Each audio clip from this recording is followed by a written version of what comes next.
और ये भजन करने के लिए शरीर मिला हुआ है। अब तुम कहोगे हमारा इतना कारोबार है, हमारा इतना खेत है, ये सब बातें झूठ की है। भगवान कृष्ण ने गीता का ज्ञान अर्जुन को कहाँ दिया? कर्म क्षेत्र कुरुक्षेत्र में। क्या कहा? तू निरंतर मेरा सुमरन कर और युद्ध भी कर। अब बताओ, लड़ाई लड़ते समय में कौन सा भजन बताया होगा भैया? वो भजन गुरु महाराज जी बता रहे हैं। जो भजन हो रहा है आपके अंदर, समझ में आ रहा है कुछ आपके सब लोग? बताओ। हमारी माई बहन बैठी है, मतलब ये कोई ऐसा है भगवत कथा या राम कथा नहीं हो रही है। ये कथा वो हो रही है जो राम को और कृष्ण को भी सुनाई गई। राम जो है, वशिष्ठ मुनि ने जब उनको उपदेश दिया था तब वो राम बन पाए। वशिष्ठ योग में आया हुआ है।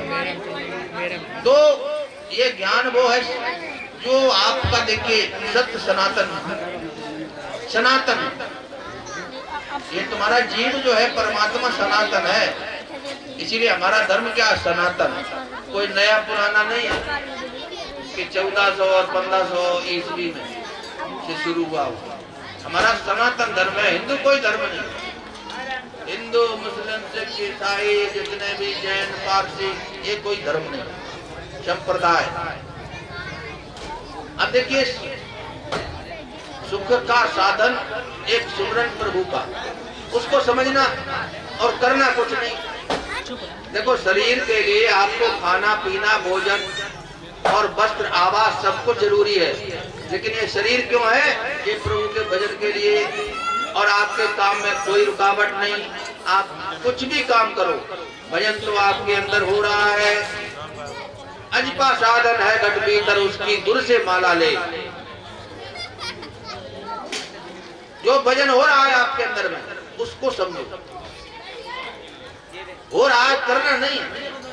और जो कुछ भी तुम करोगे, जहां भी तुमने हाथ पैर, आंख, नाक, कान, दांत, होंठ,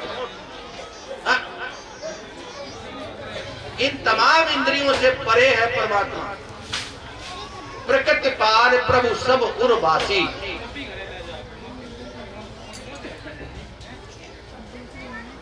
ब्रह्म निरीय विरज, वो प्रकृति से पार है परमात्मा।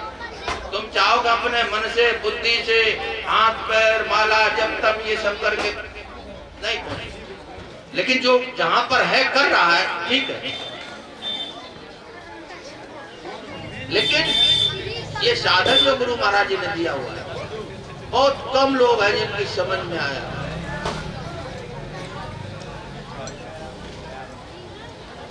मैं कहता हूं कि समझो, समझना ही। देखिए, वही तो ज्ञान है। समझ जाओ कौन आपका है, कौन पराया है, कौन अपना है, कौन क्षणिक है, कौन सत्य का साथी है। ये सब यहाँ पर ये देखिए, सब जितने भी रिश्ते नाते जो कुछ भी है, ये सब व्यवहार जगत है। इसमें अपना कुछ नहीं। जहाँ आपकी ममता, जहाँ पर आपका अपनापन है, वहां पर आपका व्यवहार ठीक नहीं होगा। व्यवहार क्या? वहां पर देखिए, जैसे डॉक्टर का बच्चा बीमार हो जाए, अच्छा इलाज भी नहीं होता है। कोई डॉक्टर अपने बच्चे का खुद इलाज नहीं करता, क्योंकि वहां अपनापन है। तुम्हारे में अपनापन ना हो, ये मैंपन ना हो, तो तुम इस शरीर को जो भोजन और पानी जो देते हो वो भी फुल होगा। तुम जो सेवा करते हो भी बर्बाद। इस सबको ममता खा जाती है। आपको अपने शरीर से ऊपर उठना, और ये नित्य सुमरन हो रहा। श्वास श्वास सिमरन करो, वृथा श्वास मत खो, ना जाने इस श्वास का आना हो। हम लोग सो जाते हैं तो कुछ पता रहता है हम किस जात के हैं, कौन सा गांव है, कहाँ पर कितना पैसा है, कितने बच्चे, मर गए। रोज मरते हो, रोजाना मृत हमारे को आगाह करती है। लेकिन हम जैसे आँख खोलते, अरे ये काम बिगड़ गया, आज ये करना है, तुम ये सब करो, लेकिन उस भजन को केवल जान लो, समझ लो। भजन तो आपके अंदर में हो रहा है। ये हर श्वास पर केसी को निरंजन माला बताया, निरंजन माला घट में फिरे दिन रात। आपके नाभि चक्र से लेकर के और आपके आगे इसका रोटेशन जो चल रहा है, इस माला पर जब आप अपना मन लगाएंगे और मन किसी साधन से रुकेगा नहीं,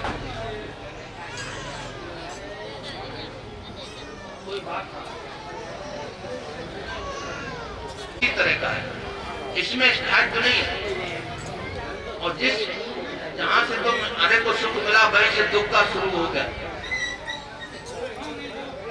बचपन में तो हमारा सुख केवल माँ की गोद में था, याद है। माँ लैट्रिन भी जाती थी तो रोता हुआ है, किसी बुलावे में नहीं, रोता हुआ। और कहीं सुख का पता, बच्चा हुआ और फिर बड़ा हुआ, थोड़ा पढ़ाई लिखाई में और अपना पराया समझने लगा। अब सुख का आयाम बदल गया। सुख की चाहत तो वही रही, लेकिन सुख का फिर जो है पैसे में धन संपत्ति इकट्ठा करने सुख की चाहत, और इसी तरह से सुख को ढूंढता रहा और जिंदगी थक गई, लेकिन सुख मिला नहीं। और सुख मिलेगा भी नहीं। संतों का एक लंबे समय का अनुभव जो है, उन्होंने बताया हुआ है, सुख नहीं।